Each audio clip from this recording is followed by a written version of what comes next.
How's it going, guys? And welcome back. Hope you're doing well. Today, we're going to go over another one of my favorite builds. It's going to be hybrid of two of my favorite builds already.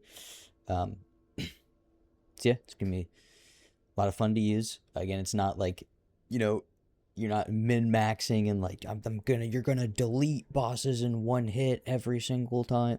It's none of that. It's just pure. I mean, just for fun, right? It's really is just to have some more fun with the game, especially once you reach and you can build it early in your really you can build it very early in your new game plus run. So your second playthrough, you're gonna be able to build it and then just carry on with it and upgrade it if you'd like.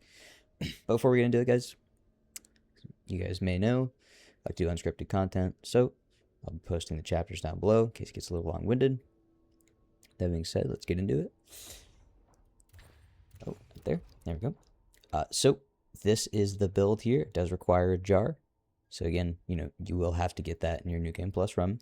But it is a hybrid set between the Furious Bandit and the Crushed Dreams gear sets. So the reason why I like this so much is because from the Furious Bandit, we have the 4-piece. So we have charged attacks, grant us fire attributes, and there's some small odds and ends, right? We get brink dodge benefits because we're using Howling Blade. We get charged attack damage 20%, which is really nice, right? Because we're using aggressive action, and we can charge that. But mainly we're concerned with the 4-piece bonus, which gives us fire attributes on charged attacks. Then for the Crushed Dreams, we get some nice flat, just general 10% confront damage for the 2-piece. We get lightning attack damage, flat attack damage for the 3. And for the 4-piece, for brink dodges, we get lightning attributes.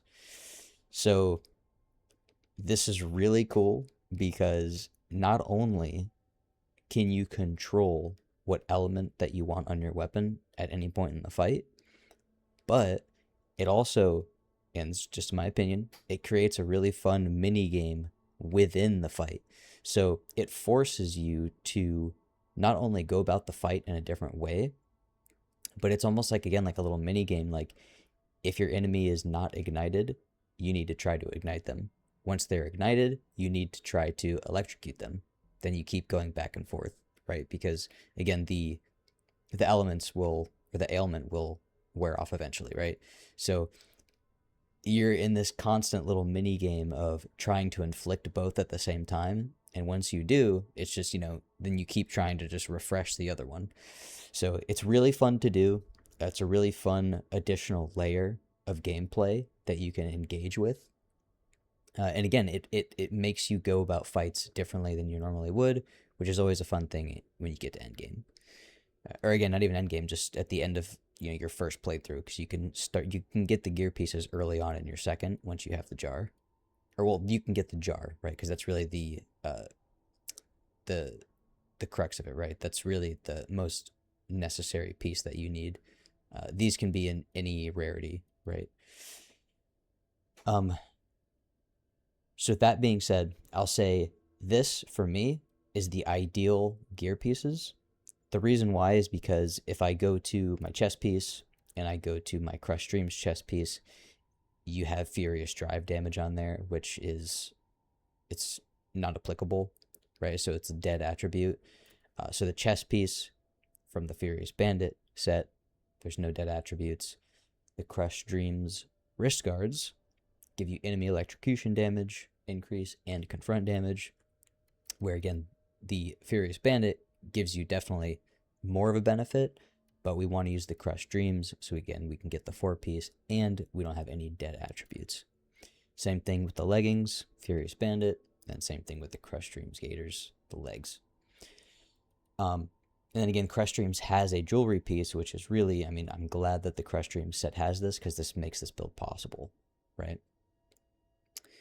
You will also need in the Furious Bandit weapon, because the Furious Bandit, because it doesn't have a jewelry piece, so you can't have a necklace or a ring, so you'll have to have the Furious Bandit dual wield. And then the necklace, this is where you can mix and match and do whatever you need. Me personally, I like the Necklace of Promise for the Faded Memory set because it gives me a brink dodge benefit, which is 0.3 Fury accumulation or spirit, which is really cool, right? Because again, we're using Howling Blade, we're dodging a lot, so we're increasing that Fury benefit, and the fixed attributes on there are really nice just for max stamina, right? We always like more stamina. But again, you can mix and match from any set bonus, right? If you want to use the Unending Tragedy and get 15% composed damage, that's cool because that gives you benefit, or that gives you not only just more damage, but it still gives you stamina as well. You can use the Warrior set one because that gives you Brink Dodge, Fury Accumulation, gives you max stamina, right? So if you want rear assault damage, so the necklace you can really just mix and match and do whatever you want to do there. But these are the necessary pieces of the build here. Other than that, guys, that's really, I mean, the build's pretty simple. Again, it's not like you're going to delete bosses in one hit. You know, none of that. It's just purely for fun. It's not min-max or anything. It's not like, you know, anything crazy. It's just to give you more elements, right? And just to create a different way of going about boss fights, just to mix it up, right? It's very fun, though. I personally like it a lot. So I do have 3 fights for you. One with the Yeti, the second Yeti 2.0. I forget all their names. One with Gwydo, and then one with Reese. So yeah, guys, I hope you enjoy the fights. If you have any questions, let me know. I'll be happy to help you out, happy to answer. And yeah, other than that, thanks again to all our new subscribers. It's growing more than I thought, reaching our 1 million goal soon. So stay tuned for that. And that, guys, have a good one. I will see you in the next one.